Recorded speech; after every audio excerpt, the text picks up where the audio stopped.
మొదటగా స్వామిరామ గారి ఎనర్జీస్‌కి కనెక్ట్ అవుతూ, స్వామిరామ గారికి కృతజ్ఞతలు, ధన్యవాదాలు తెలియజేసుకుంటూ, ఆయనిచ్చిన ఈ జ్ఞానము మనకు సరైన విధంగా మనం ఆధ్యాత్మిక పదంలో నడవడానికి ఉపయోగపడాలని కోరుకుందాం ఫ్రెండ్స్.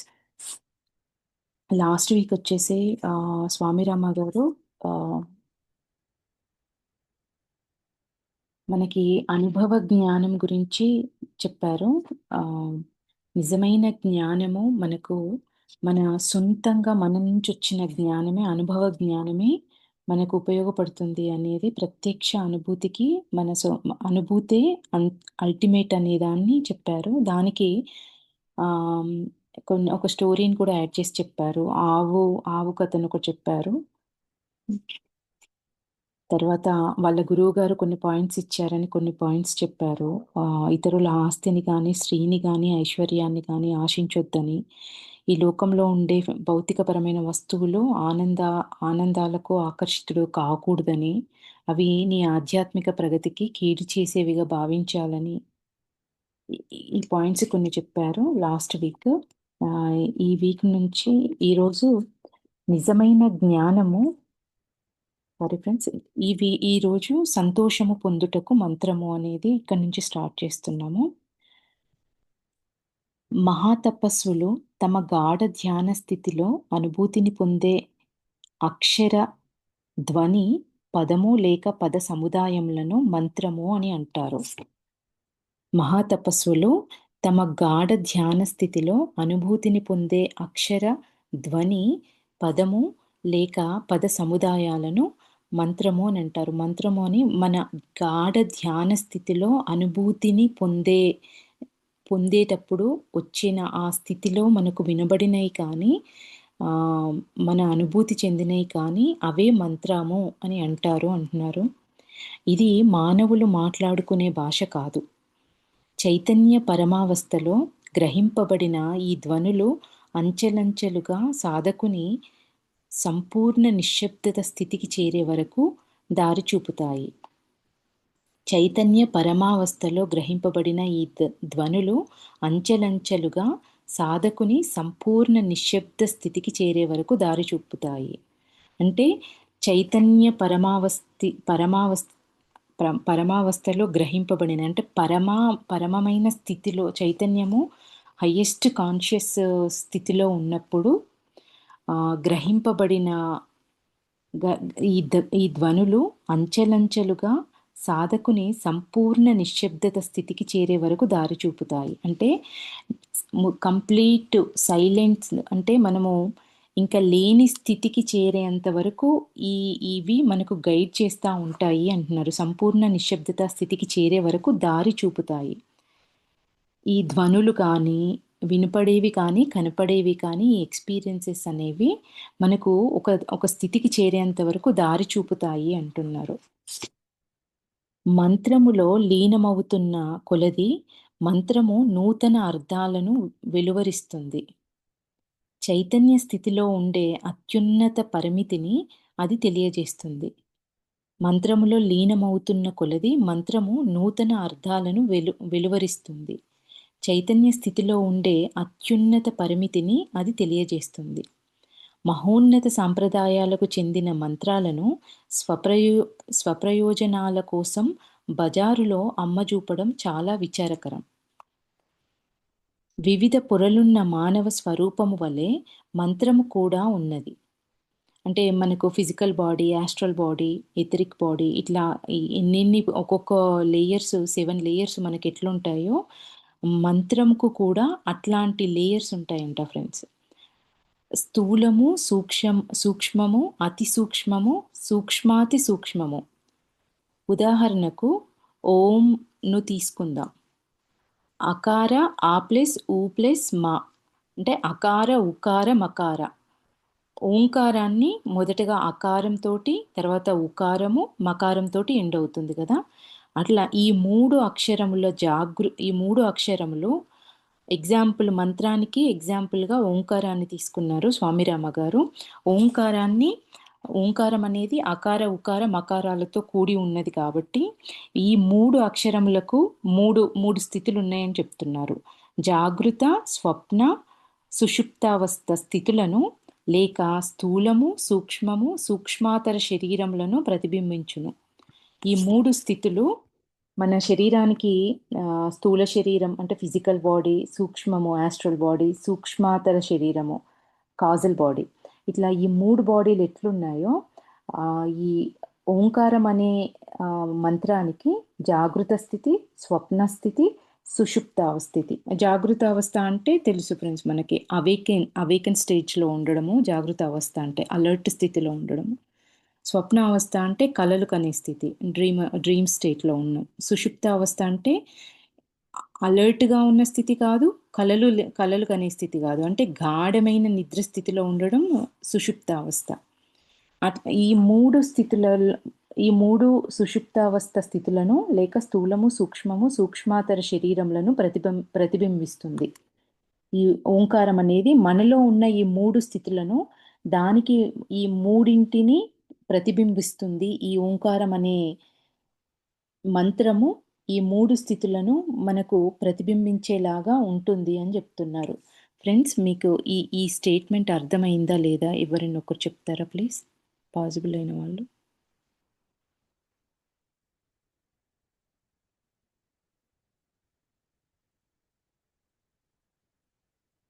ఒకసారి రిపీట్ చేయమంటారా? కంటిన్యూ చేయమంటారా? ఒకసారి చెయ్యండి, మళ్ళీ రిపీట్ అవుద్ది మాకు. Okay okay. ఇక్కడ ఏమంటున్నారు అంటే, వివిధ పొరలున్న మానవ స్వరూపము వలె మంత్రము కూడా ఉంది. స్థూలము సూక్ష్మము అతి సూక్ష్మము సూక్ష్మాతి సూక్ష్మము. ఉదాహరణకి ఇవి మూడింటిని చెప్పారు. మానవ స్వరూపము వలె మంత్రానికి కూడా వివిధ పొరలు ఉంటాయని చెప్పి ఒక ఎగ్జాంపుల్ ఇస్తున్నారు. ఎగ్జాంపుల్గా ఓంకారాన్ని తీసుకున్నారు. ఓంకారంలో అకారం అంటే ఓంకారం ఇట్లా ఆ ఓ తోటి ఎండ్ అవుతుంది కదా. ఎప్పుడైనా ఈ మూడింటి కాంబినేషన్లోనే ఓంకారాన్ని కరెక్ట్గా మనము ఓంకారము ఉచ్చరించాలంటే ఇది సరైన విధంగా ఉచ్చరించే విధానము. అకార ఉకార మకారాల కలయికతోటి చేసిందే ఓంకారం. దాన్ని ఈ 3 ఆ ప్లస్ ఊ ప్లస్ మా ఈ 3 అక్షరములు ఏమని చెప్తున్నారు? జాగృత స్థితి, స్వప్న అవస్థితి, సుషుప్త అవస్థితులను లేక స్థూలము సూక్ష్మము సూక్ష్మాతర శరీరములను ప్రతిబింబించును. ఇది కానీ జాగృత స్థితి కానీ అంటే మన డ్రీమ్ స్టేట్ కానీ అవేకెన్ స్టేట్ కానీ డీప్ స్థితిలో ఉన్నప్పుడు ఈ 3 స్థితులను అది ప్రతిబింబిస్తుంది. ఏది? ఈ 3 అకార ఉకార మకారం అనేది ఈ స్థితులను ప్రతిబింబిస్తుంది అంటున్నారు. మంత్రము యొక్క 4వ స్థితికి లేక ఉన్నత స్వరూపమునకు రూపము లేదు. ఓవరాల్గా స్వామి రామ గారు చెప్పేది ఏంటంటే, ప్రతి మంత్రానికి ఇప్పుడు మన భూమికి కూడా మనకు అండం పిండం బ్రహ్మాండం అంటారు కదా ఫ్రెండ్స్. ప్రతీదీ పైన ఎట్లుందో కింద అట్లనే ఉంది. ప్రతీదీ ఒకేలాగా ఉంటుంది. భూమికి కూడా మనకి 7 బాడీస్ ఎట్లుంటాయో భూమికి కూడా అట్లానే ఉంటాయి. ఒక మొక్కకి కూడా అట్లానే ఉంటాయి. జంతువుకి కూడా అట్లానే ఇట్లా ప్రతీది చైతన్యము అని మనం ఎట్లా అనుకుంటామో అట్లానే ఒక మంత్రానికి కూడా కొన్ని లేయర్స్ స్థితులు ఉన్నాయి అని చెప్తున్నారు. మనకు లేయర్స్ ఎట్లున్నాయో మంత్రానికి కూడా. అంటే ఇప్పుడు ఒక మంత్రాన్ని తీసుకున్నప్పుడు రామనామ స్మరణలో రామ మంత్రాన్ని తీసుకుంటే అక్షర లక్షలు అంటారు కదా ఫ్రెండ్స్. అంటే ఆ రామ మంత్రము యాక్టివేట్ చేయాలంటే అక్షర లక్షలు అంటే 2,00,000 సార్లు మనము రామ మంత్రాన్ని చేసినప్పుడు ఆ నామము యాక్టివేట్ అవుతుంది. తర్వాత మనం పదే పదే మనం ఎంత స్మరణ చేస్తున్నా కొద్దీ దాని శక్తి అనేది మనకు ప్రొటెక్షన్ ఇస్తూ వస్తుంది అని అంటారు ఇప్పుడు నామస్మరణలో.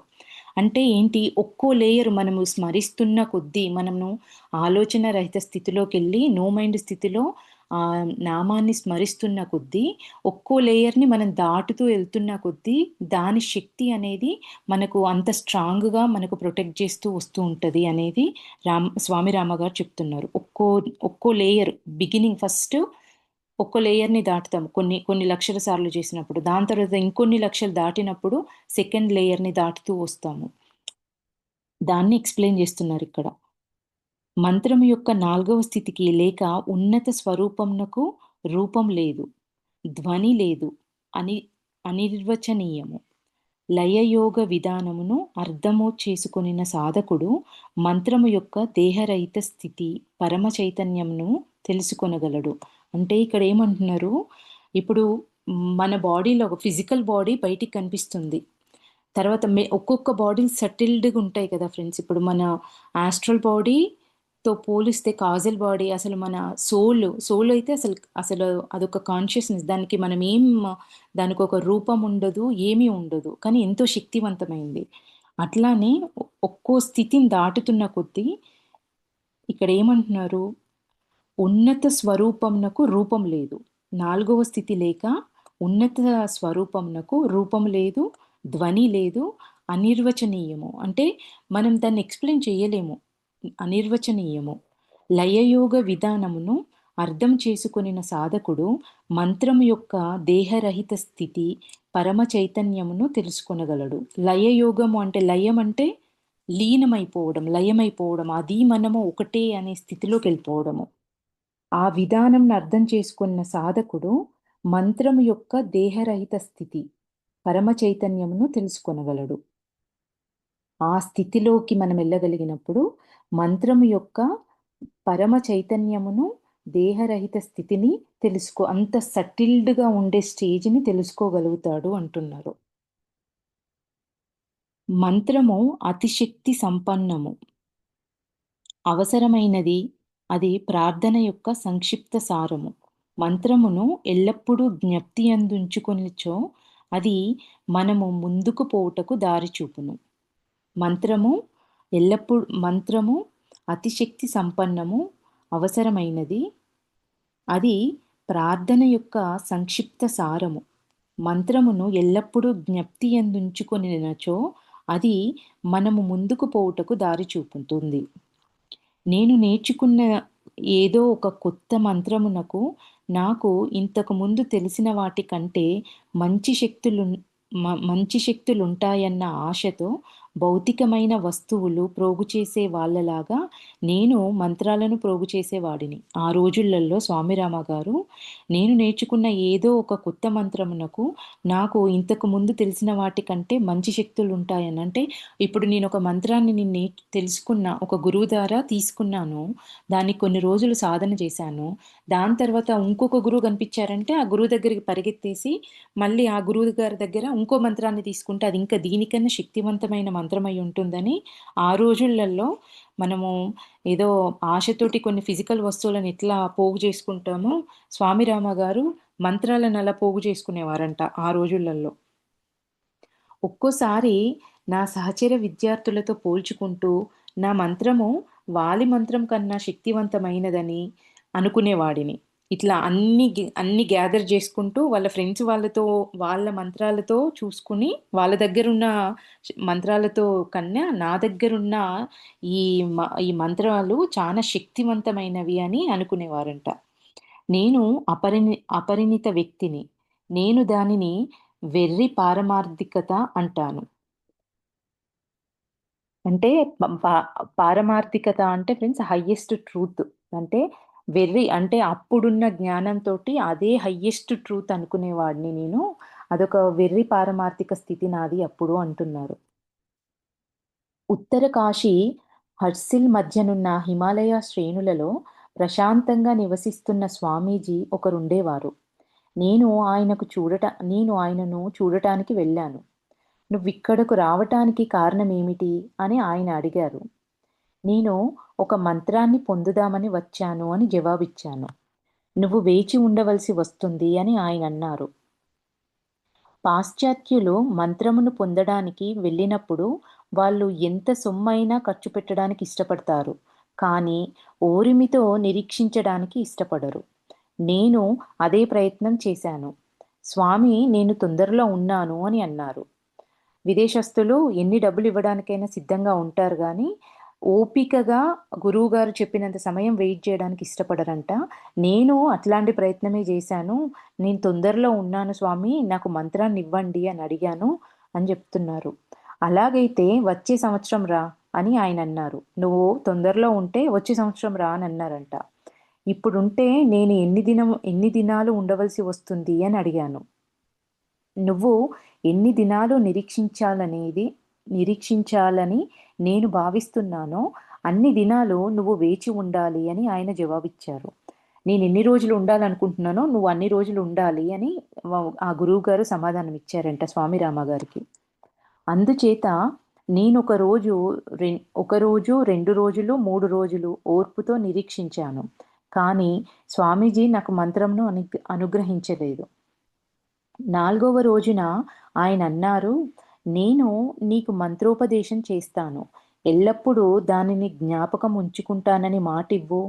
4 రోజులు వెయిట్ చేశారంట. 4గో రోజున నేను తొందరలో ఉన్నాను అన్నారు స్వామిరామ గారు. మంత్రాన్ని నాకు ఇప్పుడే ఇవ్వండి, తొందరలో ఉన్నాను అన్నారు. దానికి ఆ గురువు, నేను ఎప్పుడు ఇవ్వాలనుకుంటానో అప్పటి వరకు నువ్వు వెయిట్ చేయాల్సిందే, అట్లయితే ఉండు అన్నట్టుగా సమాధానం చెప్తే సరే అని ఉన్నారు. ఎన్ని రోజులు?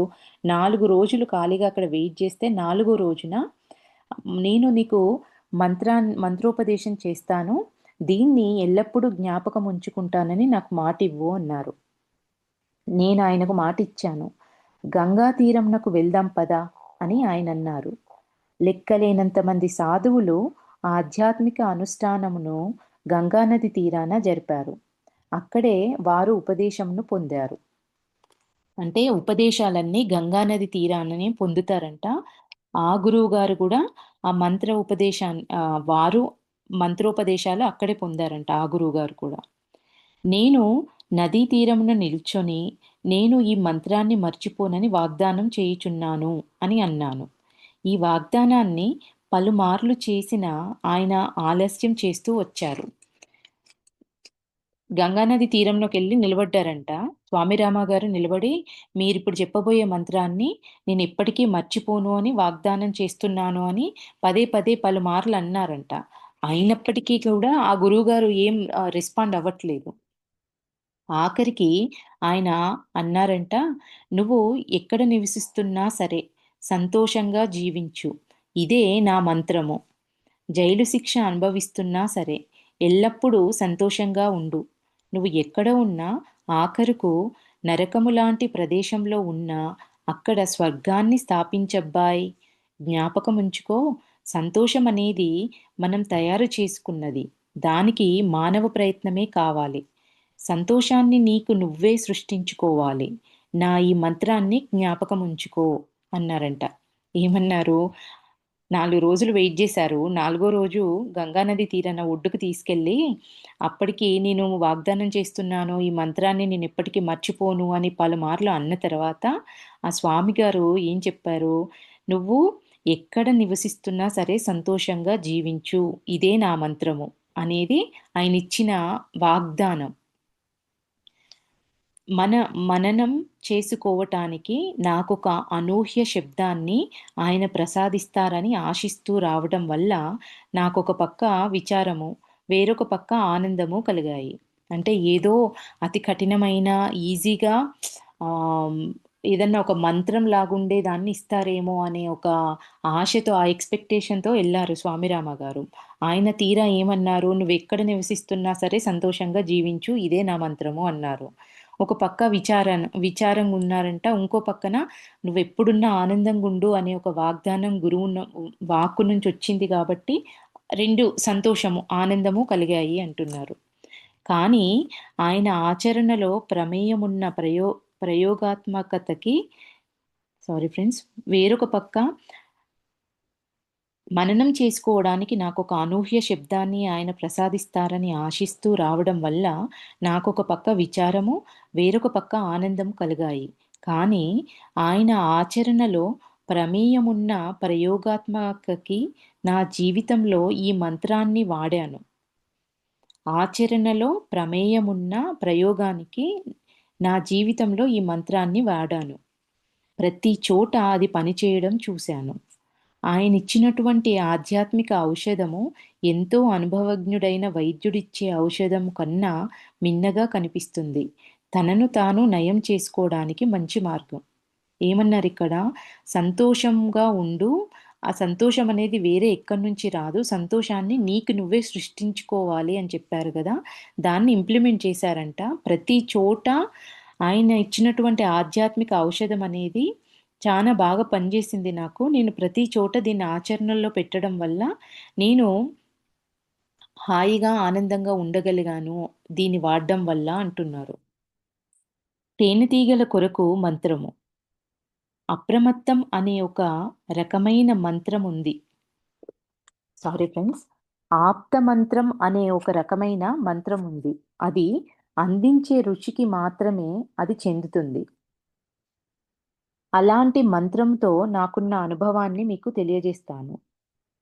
ఋషికేశ్ ప్రాంతంలో నదికి అవతలి ఒడ్డున ఉన్న ఒక కుటీరంలో ఒక స్వామి నివసిస్తుండేవారు. అక్కడకు చేరడానికి మీరు గంగానది పైన ఊగిసలాడే రోప్ బ్రిడ్జ్ పై దాటాలి.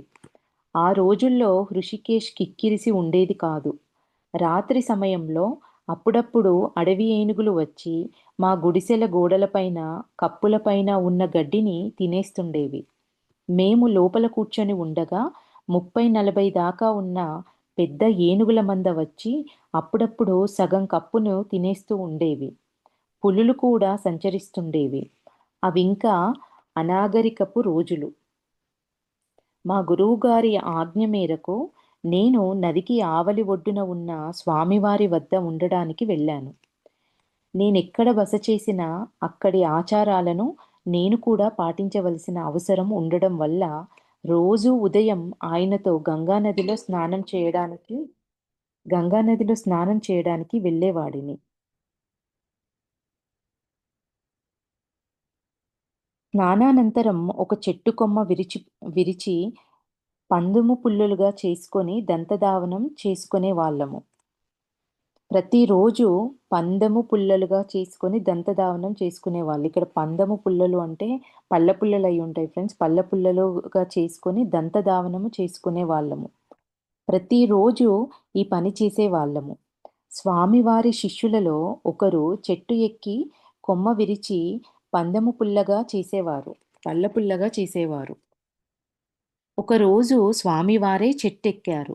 సామాన్యంగా ఆయన ఈ పని చేయకపోయినా ఈసారి ఆయన నాకేదో చూపించదలుచుకున్నారు. ఆయన ఆయన వయస్సు 70 సంవత్సరాల పైనే ఉన్నా ఆయన ఆవ అవలీలగా చెట్టెక్కారు. 70 సంవత్సరాలకు పైగా ఉన్న స్వామిరామ వాళ్ళు వాళ్ళ గురువుగారి దగ్గర నుంచి వాళ్ళ గురువు ఆజ్ఞ మేరకు నదిని దాటి అవతలి వైపుకు వెళ్ళి వేరే ఒక గురువుగారి దగ్గర బస చేశారంట ఫ్రెండ్స్. ఆయన ఎక్కడికి వెళ్ళి ఎవరి వద్ద ఉంటే వాళ్ళు ఫాలో అయ్యే ఆచారాలను వీళ్ళు ఈ స్వామిరామ గారు కూడా ఫాలో అవ్వాలి కాబట్టి వాళ్ళు ప్రతిరోజు పొద్దున్నే లేచి గంగా నదికి స్నానం చేయడానికి వెళ్ళి స్నానానంతరము ఒక చెట్టు కొమ్మ విరిచి దాన్ని పళ్ళపుల్లలాగా చేసుకొని దంతధావనం చేసుకునే వాళ్ళంట. ప్రతిరోజు ఇదే పనిని వాళ్ళు చేసేవాళ్ళంట. ప్రతిరోజు ఒక శిష్యుడు ఎక్కి ఆ చెట్టు కొమ్మను విరిచి పళ్ళపుల్ల చేసుకొని దంతధావనం చేసుకునే వాళ్ళంట. కాకపోతే ఆ రోజు స్వామివారే చెట్టెక్కారంట. ఎక్కి సామాన్యంగా ఆయన ఈ పని ఎప్పుడు చెయ్యరంట. కానీ ఏదో స్వామిరామ గారికి చూపించడం కోసము ఆయన చెట్టెక్కారంట. 70 సంవత్సరాలకు పైన ఉన్న ఆయన అవలీలగా చెట్టెక్కారు. ఈ చెట్టుపై తేనెటీగల పట్టు ఉన్న దానిని తప్పించుకోవడానికి ప్రయత్నించలేదు. దానికి బదులుగా ఎక్కి పట్టుతో ఉన్న కొమ్మ ఎక్కి ఆ తేనెటీగలతో సంభాషించడం మొదలుపెట్టారు. స్వామీజీ ఆ తేనెటీగలను కదల్చకండి అని కింది నుండి నేను అరిచాను. స్వామిరామ గారు ఎవరైతే ఆ గురువు ఉన్నారో చెట్టు పైకెక్కి అదే ఏ చెట్టు కొమ్మకైతే తేనెటీగలు ఉన్నాయో ఆ చెట్టు కొమ్మ తేనెటీగనే ఎక్కారంట. ఆ కొమ్మకే ఎక్కి ఆ తేనెటీగలతో సంభాషిస్తున్నారంట దగ్గరగా వెళ్ళి. కింద నుంచి స్వామి రామ గారు అరుస్తున్నారు, మీరు ఆ చెట్టు కొమ్మను కదిలించకండి ఆ అని స్వామిరామ గారు అరుస్తున్నారట. వాటిని కదిలిస్తే అవి నన్ను కుట్టివేస్తాయన్న భయంతో నా ముఖాన్ని చేతులతో దాచుకున్నాను. ఆ తేనెటీగలు చాలా పెద్దవి, ప్రమాదకరమైనవి. అవి 10 కన్నా ఎక్కువ కుడితే మనిషి బ్రతకడం కష్టం. స్వామీజీ ఆ పట్టు పక్కనే ఉన్న కొమ్మను విరిచారు. కానీ తేనెటీగలు కదలలేదు. ఆయన క్షేమంగా కిందికి దిగి, ఇప్పుడు నువ్వు పైకి వెళ్ళి ఒక కొమ్మ విరుచుకొని రా అని ఆజ్ఞాపించారు. నాకేం అక్కర్లేదు, అది లేకుండా నేను జీవించగలను అని నేను సమాధానం చెప్పాను. నేను చెట్టు ఎక్కాలని మీరు కోరితే మొదట నాకు మిమ్మల్ని నాకు మిమ్మల్ని రక్షించిన మంత్రం ఉపదేశించండి అని చేతులు జోడించాను. ఆ రోజుల్లో నాకు మంత్రాలంటే పారవశ్యం కలిగేది. ఆయన మంత్రం నేర్చుకొని దానితో ప్రజలకు నా గొప్ప చూపించాలని ఆశగా ఉండేది. అది నా ఉద్దేశం. స్వామి రామ గారు చెప్తున్నారు. మంత్రాలంటే చాలా పారవశ్యం ఉండేది. ఆయన ఆ మంత్రం ఇస్తే ఆ మంత్రాన్ని ఉపయోగించుకొని ప్రజలకు నా గొప్పను చూపించాలని నాకు ఆశగా ఉండేది అని చెప్తున్నారు. నువ్వు చెట్టు ఎక్కితే నీకు మంత్రం చెబుతానని స్వామీజీ సెలవిచ్చారు. స్వామిగారు ఎక్కి ఆ చెట్టు ఆ తేనెటీగలతో సంభాషించి ఆ తేనెటీగ తెట్టున్న పక్క కొమ్మనే విరిచి అయినా అవేం కదలలేదు, బయటికి రాలేదు తేనెటీగలు. అట్లానే ఇప్పుడు స్వామి రామగారిని పైకెక్కమంటున్నారు. అదే కొమ్మకెక్కి ఇప్పుడు నీ వంతు నువ్వు వెళ్ళిరా అని చెప్తున్నారు. దానికి బదులుగా స్వామి రామగారు మిమ్మల్ని రక్షించిన మంత్రం ఏదైతే ఉందో ఆ మంత్రాన్ని నాకు బోధిస్తే నేను ఎక్కుతాను అని చెప్పి 2 చేతులు జోడించి అడిగారంట. నువ్వు చెట్టెక్కితే నీకు మంత్రం చెబుతానని స్వామీజీ సెలవిచ్చారు. పట్టుదాకా చెట్టుని ఎక్కాను. నువ్వు తేనెటీగల దగ్గరకు వెళ్ళు. వాటితో ముఖాముఖిగా మాట్లాడు. నేను మీ పక్కనే నివసిస్తున్నాను. నీకు మీ నేను మీకు హాని చేయను. మీరు నాకు హాని చేయకండి అని వాటితో చెప్పు అని స్వామీజీ చెప్పారు. తేనెటీగల దగ్గరికెళ్ళి వాటితో ముఖాముఖిగా ఎదురెదురుగా మాట్లాడు. వాటిని చూస్తూ మాట్లాడు. నేను మీ పక్కనే నివసిస్తున్నాను. నేను మీకేం హాని చేయను. మీరు కూడా నాకేం హాని చేయకండి అని వాటితో చెప్పు అని చెప్పారంట. ఇదే మీ మంత్రము కా ఇదే మీ మంత్రము కాదు అని స్వామీజీతో అన్నాను. ఇదేం ఇది నేను మంత్రం చెప్పమన్నారు. మీరేమో మాట్లాడమంటున్నారు. ఇది మంత్రం కాదు అని స్వామి రామగారు అన్నారంట. నేను చెప్పినట్టుగా దగ్గరగా ఉండి వాటి చెవిలో నువ్వు చెప్పగలగాలి అని ఆయన బదులు చెప్పారు. నేను నీతో ఎట్లా చెప్పానో అట్లానే వాటికి దగ్గరలో వెళ్ళి వాటి చెవిలో నువ్వు చెప్పగలగాలి. నేను చెప్పిన విషయాన్ని నేను మీతో పాటే ఉంటాను. మీ నేను మీకు ఎట్లాంటి హాని చేయను. మీరు నాకు ఎట్లాంటి హాని చేయొద్దు అనే విషయాన్ని వాటికి దగ్గరగా వెళ్ళి చెప్పు అనేసి ఈ స్వామి గారు చెప్పారంట. వాటితో మాట్లాడు అని ఆయన బదులిచ్చారు. వాటికి సారీ ఫ్రెండ్స్, చెవిలో నువ్వు చెప్పగలగాలి అని ఆయన బదులు చెప్పారు. వీటికి హిందీ భాష ఎలా తెలుస్తుంది అని నేను అడిగాను. వాటికి హృదయంతో మాట్లాడే భాష తెలుసు. అందుచేత వాటికి అన్ని భాషలు తెలుసు. వాటితో మాట్లాడు అని ఆయన బదులిచ్చారు. హృదయంతో మాట్లాడే భాష తెలుసు కాబట్టి వాటికి మన బాహ్యంగా మాట్లాడుకునే భాషలేం అక్కర్లేదు. అందుకే వాటితో మాట్లాడు అని ఆయన బదులిచ్చారంట. నాకు సందేహం ఉన్నా ఆయన ఆదేశించినట్టు చేశాను. ఆశ్చర్యం! ఆ తేనెటీగలు నన్ను కుట్టలేదు. స్వామీజీ, ఏమిటివి? సాధు తేనెటీగలా అని నేనడిగాను. ఆయన నవ్వి, ఈ మంత్రము ఇంకొకరికి ఉపదేశించకు. ఇది నీ ఒక్కడికే పనిచేస్తుంది. నేను చెప్తున్నది మర్చిపోకు అని అన్నారు. అంటే స్వామి ఆ గురువుగారు నోటి నుంచొచ్చిన ఆ వాక్కే ఒక మంత్రంగా ఆయనకు ఫలిస్తుంది.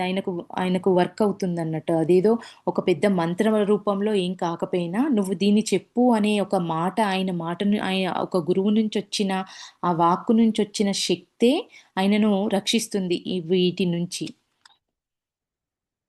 పనిచేస్తుంది. తేనెటీగలకు ఈయన చెప్పిన భాష అర్థం కావడానికి ఆ శక్తి ద్వారా ఇది ఇలా పనిచేస్తుందన్నట్టు. తరువాత జనసమూహం ఉన్న ప్రదేశాలలో నేను ప్రయాణించినప్పుడు సామాన్యంగా నేను ఊరి చివరలో ఉన్న తోటలలో బస చేసేవాడిని. ప్రజలు నన్ను చూడటానికి అక్కడికి వస్తుండేవారు. పరిణితి పొందని యువకుడిని. డాంబికాలు చెయ్యాలని కోరిక. నేను చెట్టు ఎక్కి యథాలాపంగా తేనె పట్టు నుండి కొంచెము తేనె పిండుకునేవాడిని. తేనెటీగలు నన్నేమి చేసేవి కాదు. ఇది అందరినీ ఎల్లప్పుడూ ఆశ్చర్యపరిచే అద్భుత అద్భుత కృత్యం. నేను పంజాబ్ రాష్ట్రంలో ఉన్న భవానీలో ఉండగా నాకు బాగా పరిచయమున్న ఒక కంసాలి వచ్చి దయచేసి నాకు ఈ మంత్రాన్ని ప్రసాదించండి అని కోరాడు.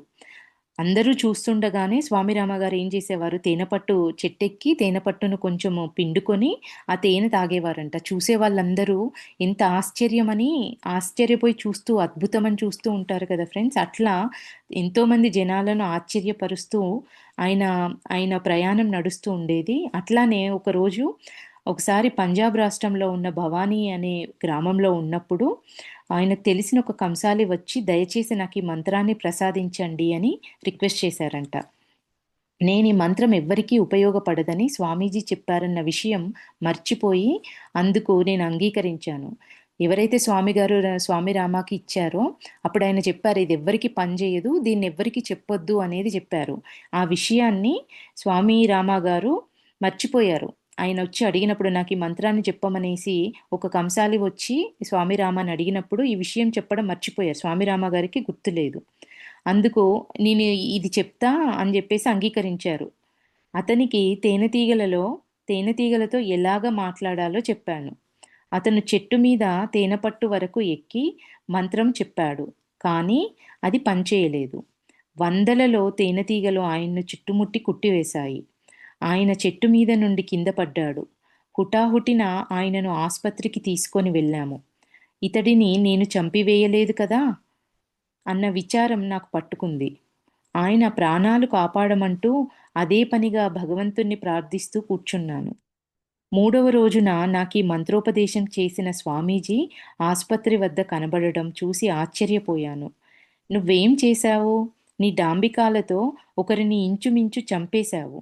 నీకిది ఆఖరి గుణపాఠం అవ్వాలి. ఆయన తెల్లవారేసరికి కోలుకుంటాడు. కానీ నీకిచ్చిన ఈ మంత్రశక్తిని ఉపసంహరిస్తున్నాను. దానిని నువ్వింకెప్పుడూ వాడలేవు అని అన్నారు. అప్పటి నుండి ఇంకా జాగ్రత్తగా ఉండడం మొదలుపెట్టాను. కొన్నిసా ఫ్రెండ్స్, ఇక్కడ స్వామి రామ గారు ఎంత గొప్ప గురువు. ఆ ఆయన ఆ స్థాయికి ఇదంతా జర్నీ అంటే ఇప్పుడు ఎట్లా ఉన్న ఈ స్థితిలో ఇది 16వ ఏట స్వామి రామ గారు ఇంచుమించు 16, 17 ఏళ్లలో ఉన్న వ్యక్తి. ఆయన అంత గొప్ప స్థాయికి రీచ్ అయినా కూడా ఈ మొదటిగా అంటే బిగినింగ్ డేస్లో ప్రతి ఒక్కరికి ఇట్లాంటి ఆలోచనలు చూపించుకోవాలి, నాకు ఇది కావాలి అని. అంటే కొన్ని అజ్ఞానమైన ఈ దారిలో కూడా కొన్ని అజ్ఞానమైన ఏమంటారు సిద్ధులొస్తాయి. ఆ సిద్ధులలో పడి ఎవరమైనా కొంచెం అటు ఇటుగా దారి తప్పే ఛాన్సెస్ ఉంటాయి అని మనకు తెలియజేయడానికి ఇదంతా స్వామి రామ గారు ఎక్స్‌ప్లెయిన్ చేస్తున్నారు మనకు. కొన్నిసార్లు మహాత్ముల వచనాలే మంత్రశక్తి కలిగి ఉంటాయి. మహాత్ములు ఎప్పుడైనా నీతో మాట్లాడితే ఆయన మాటలు మంత్రాలుగా అంగీకరించి వాటిని అభ్యాసం చేయాలి. ఏమంటున్నారు, కొన్నిసార్లు మహాత్ముల వచనాలే మంత్రశక్తి కలిగి ఉంటాయి. వాళ్ళ మాటలే వాటికంత మంత్రశక్తిని కలిగి ఉంటాయి. మహాత్ములు ఎప్పుడైనా నీతో మాట్లాడితే ఆయన మాటలు మంత్రాలుగా అంగీకరించి వాటిని అభ్యాసం చేయాలి.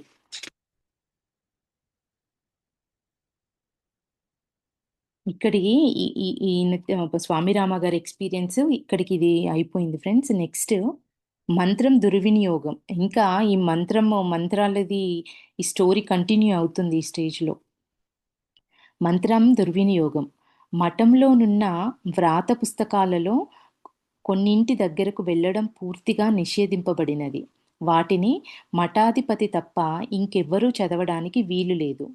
వాటిని ప్రయోగశాస్త్రములు అని పిలిచేవారు. అవి వ్యక్తిని చాలా ముందుకు తీసుకువెళ్ళే సాధనాలు. ఆ మిగతా పుస్తకాలతో నువ్వు ప్రయోగాలు చెయ్యకూడదు అని మా గురువుగారు చెబుతూ ఉండేవారు. కానీ నాకు మొండి పట్టుదల. వాటిలో ఏమి వ్రాసారో అన్న కుతూహలం. నాకు 18 సంవత్సరాల వయస్సు. భయం లేదు. దానితో కొంత దుస్సాహసం. నేను సాధనలో చాలా ముందుకు వెళ్ళిన వాడిని. తెలుసుకొని ఉపయోగించుకోవడానికి కాకపోతే ఈ గ్రంథాలు ఎందుకు రాశారు? ఆ మిగిలిన పుస్తకాలలో వ్రాసిన సాధనలతో నేను తప్పక ప్రయోగాలు చేయాలి. నా గురువుగారు చాలా శక్తివంతులు. ఏమైనా పొరపాటు జరిగితే ఆయన నన్ను రక్షిస్తారు అని ఆలోచించాను. ఏమనుకుంటున్నారు స్వామి రామ గారు? 18 సంవత్సరాల వయస్సు, నాకు చాలా మొండి పట్టుదల. అందులో ఉన్నవన్నీ నేను ఆల్రెడీ సాధనలో చాలా ముందుకెళ్ళిపోయిన వాడిని.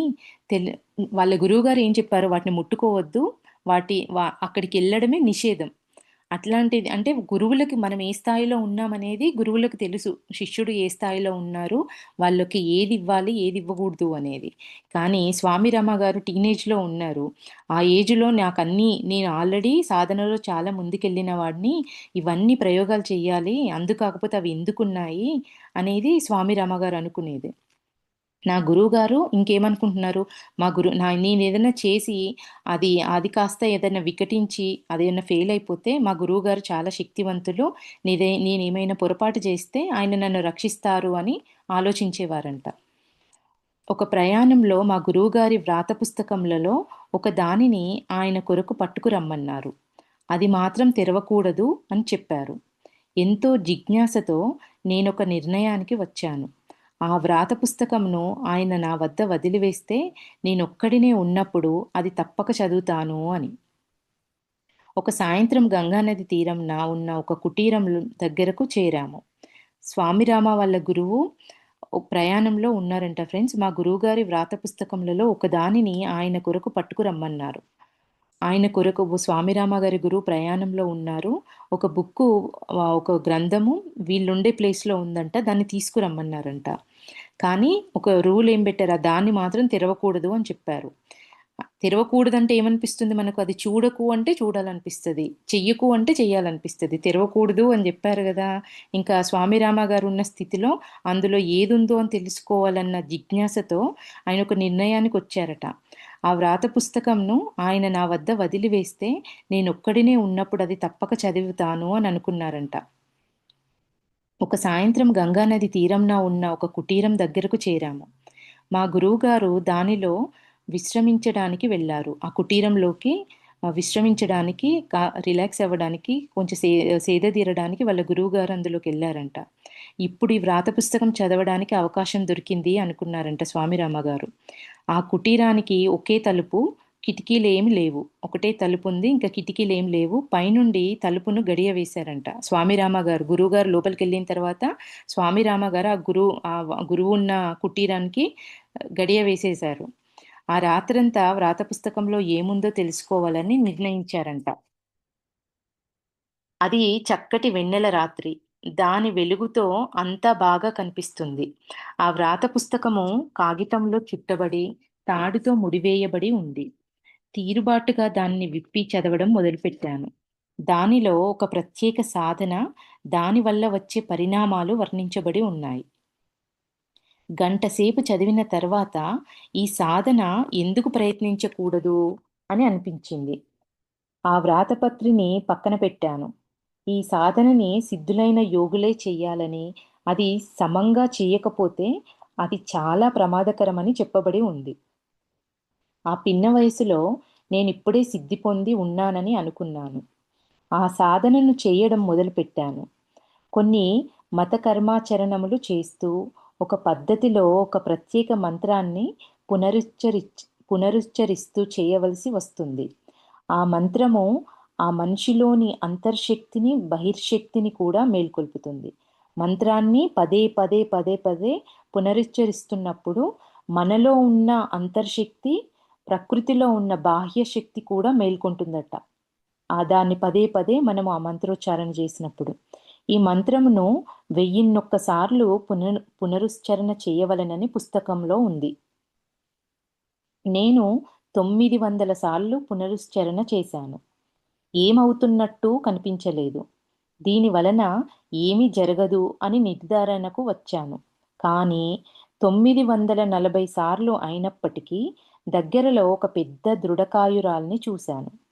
ఆమె కర్రలు ప్రోగు చేసి మంట రాజేయడం మొదలుపెట్టింది. ఇన్ని ఇన్ని దాన్ని చదవాల్సింది 1001 సార్లు పునరుశ్చరణ చెయ్యాలంట ఫ్రెండ్స్. స్వామి రామ గారు 900 సార్లు చదివేటప్పటికి, పునరుశ్చరణ చేసేటప్పటికి ఏమీ జరగట్లేదు. ఈ మంత్రము దీనివల్ల ఏం ఉపయోగం లేదు అనుకున్నారంట. కానీ 940 చదివేటప్పటికల్లా దగ్గరలో ఒక పెద్ద దృఢకాయురాల్ని చూశారంట. పెద్ద ఆకారంలో ఉన్న ఒక ఆవిడను, పెద్ద దృఢకాయురాల్ని చూశారంట. ఆమె కర్రలు ప్రోగు చేసి మంట రాజేయడం మొదలుపెట్టింది. అప్పుడు పెద్ద గిన్నెలో నీరు నింపి మంట పైన ఉంచి మరిగించడం మొదలుపెట్టింది. అప్పటికి 963 సార్లు లెక్క పెట్టాను. మంత్రోచ్చారణ జరుగుతుంది. మంత్రోచ్చారణ జరుగుతూ ఉండగానే అక్కడ స్వామిరామ గారికి అన్నీ కనబడుతున్నాయి. ఏం ఈ మంత్రోచ్చారణ జరుగుతున్న క్రమంలోనే కనబడడం మొదలుపెట్టింది. 963 సార్లు లెక్క పెట్టేసరికి నేను ఆఖరుకు లెక్క పెట్టింది 970. 960 లెక్క పెట్టేటప్పటికల్లా పెద్ద గిన్నెలో నీళ్లు నింపి మంట పైన ఉంచి మరిగించడం మొదలుపెట్టిందంట ఆవిడ. తర్వాత 970 వచ్చేటప్పటికల్లా లెక్కబోయింది. ఎందుచేతనంటే అదే దిశ నుండి ఒక ఆజానుబాహుడు రావడం చూశాను. ఒక పెద్ద ఆకారం ఆజానుబాహుడైన ఒక వ్యక్తి రావడం చూశారంట. దాంతో 980 వరకు పునరుశ్చరణ చేసేసి అంత పెద్ద ఆకారాన్ని చూసేటప్పటికల్లా ఈ లెక్క పోయింది. ఇది మంత్రమహిమ అయి ఉంటుంది అయి ఉంటుంది. అతని ప్రక్క చూడకుండా 1001 సార్లు పునరుశ్చరణ పూర్తి చేస్తాను అని మొదట అనుకున్నాను. కానీ అతను నా పక్క రావడం మొదలుపెట్టాడు. అతను స్వామిరామ వైపే రావడం మొదలుపెట్టారంట. నేనెప్పుడూ అంత అసాధారణమైన పెద్ద ఆకృతి గల మనిషిని చూడలేదు, ఊహించలేదు కూడా. అందుకు తోడు అతడు పూర్తి నగ్నంగా ఉన్నాడు. నా కోసం ఏమి వంట చేశావు అని అతను ఆమెను అడిగాడు. ఈ పెద్ద ఆజానుబాహుడైన అంత పెద్ద ఆకారంలో ఉన్న వ్యక్తి ఎవరైతే దృఢకాయురాలుందో ఆవిడ దగ్గరికి వెళ్ళేసి, నువ్వు నా కోసం ఏం వంట చేశావు అని అడిగారంట. అతను ఆమెను అడిగాడు. నా దగ్గర ఏమీ లేదు, నువ్వేమైనా ఇస్తే నేనది వండుతాను అని ఆవిడ జవాబిచ్చింది.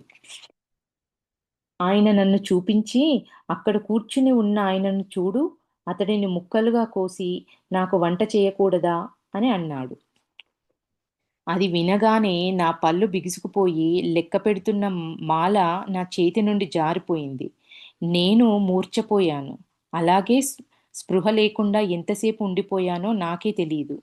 నాకు తెలివి వచ్చినప్పటికీ నా గురువుగారు నా ముందు నిల్చుని ఉన్నారు. ఆయన బుగ్గ మీద ఒక లెంప వేసి, ఏయ్, తెలివి తెచ్చుకో అని అన్నారు. నాకు లిప్త మాత్రం తెలివి వచ్చి, బాబోయ్ రాక్షసుడు నన్ను తినివేస్తాడు అంటూ అరిచి మళ్ళా మూర్ఛపోయాను. ఇలాగా 3-4 సార్లు అయ్యాక నా గురువుగారు ఒక తన్ను తన్ని, లే, ఇక ఎందుకు చేశావు? ఈ మంత్రాలు సాధన చేయవద్దని నీకు చెప్పాను. దానికి తోడు నన్ను లోపల ఉంచి గడియ వేశావు అని అన్నారు.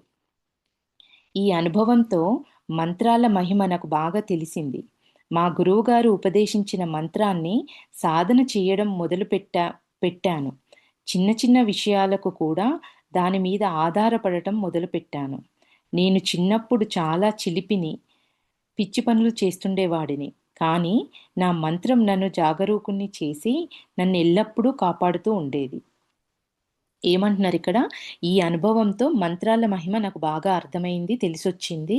మా గురువుగారు ఉపదేశించిన మంత్రాన్ని సాధన చేయడం మొదలుపెట్టారు. ఇక్కడ ఏ గురువు కనబడితే ఆ గురువు దగ్గరికి పరిగెత్తి ఆయన ఏదో చెప్తారు అని చెప్పేసి దానికన్నా అంటే కలెక్ట్ చేయడం, మంత్రాలన్నీ కలెక్ట్ చేసే పనిని ఆపారంట.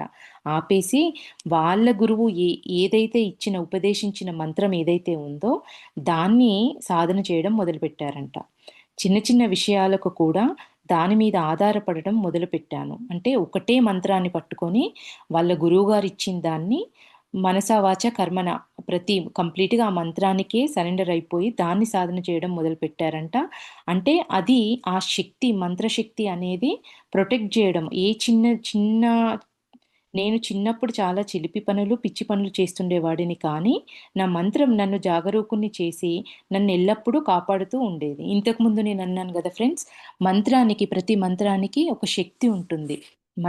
ఆ శక్తి మనం యాక్టివేట్ చేసుకున్నప్పుడు, మనం పదే పదే పదే పదే ఉచ్చరించినప్పుడు అది మనకు ప్రొటెక్ట్ చేస్తూ వస్తూ ఉంటుంది. మనకు ఆ శక్తి అనేది ఎల్లప్పుడూ మనల్ని రక్షిస్తూ వస్తుంది. అట్లాగే ఎన్ని చిలిపి పనులు చేసినా కూడా ఆ మంత్రం అనేది స్వామిరామ గారిని ఎల్లప్పుడూ కాపాడుతూ ఉండేదంట.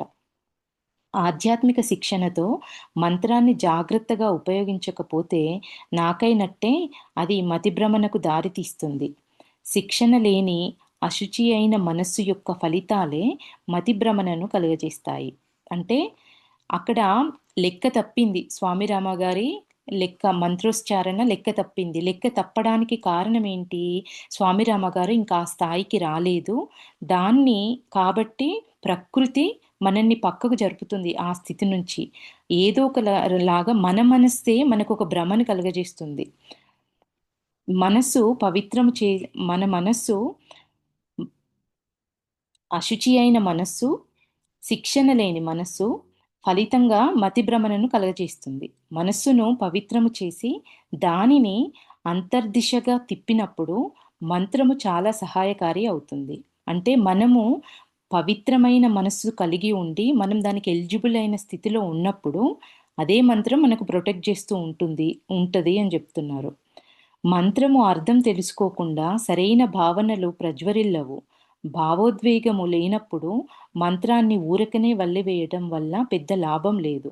అంటే ఊరికనే పైకి మనం ఏదో పెదాలు తిప్పుతూ కదుపుతూ చేసే మంత్రోచ్చారణ వల్ల ఉపయోగం లేదు. భావన అనేది భావోద్వేగము లేనప్పుడు, భావన ప్రజ్వరిల్లనప్పుడు ఊరికనే వల్లివేయడం వల్ల పెద్ద లాభం ఏముండదు అంటున్నారు. ఈరోజు ఇక్కడికి ఆపుదామా? కంటిన్యూ చేయాలా ఫ్రెండ్స్? ఎవరైనా ఒకరు చెప్తారా?